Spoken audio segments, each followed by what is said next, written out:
देवं गौरीपुत्रं विनायकं भक्तावासं स्मरन् नित्यम् आयुकामार्थसिद्धये प्रथमं वक्रतुण्डं च एकदन्तं द्वितीयकं तृतीयं कृष्णपिङ्गाक्षं गजवक्त्रं चतुर्थकम् लम्बोदरं पञ्चमं च षष्ठं विकटमेव च सप्तमं विघ्नराजं च धूम्रवर्णं तथाष्टमम् नवमं बालचन्द्रं च दशमं तु विनायकम् एकादशं गणपतिं द्वादशं तु गजाननम् द्वादशैतानि नामानि त्रिषन्द्य यः पठेन्नर न च विघ्नाभयं तस्य सर्वसिद्धिकरं परम् विद्यार्थी लभते विद्या धनार्थी लभते धनम् पुत्रार्थी लभते पुत्रान् मोक्षार्थी लभते गतिम् जपेत् गणपतिं स्तोत्रम् षडभिर्मासै फलं लभेत्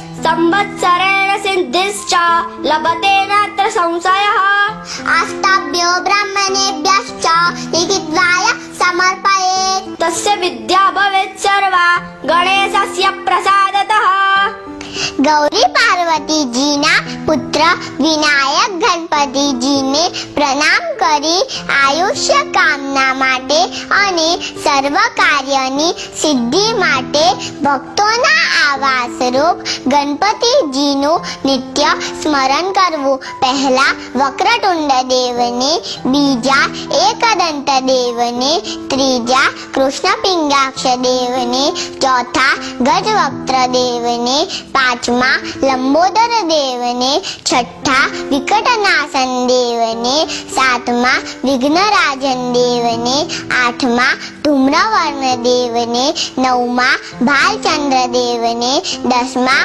વિનાયક દેવને, અગિયારમાં ગણપતિ દેવને, બારમાં ગજાનન દેવને. જે ભક્તગણો આ 12 નામોનો પ્રાતઃકાળે, મધ્યાહ્નકાળે અને સાયંકાળે પાઠ કરે છે તો તેને વિઘ્નનો ભય રહેતો નથી અને દરેક કાર્યમાં તેને સિદ્ધિ પ્રાપ્ત થાય છે. જે વિદ્યાર્થી આ પાઠ કરે તો તેને સારી વિદ્યા પ્રાપ્ત થાય છે.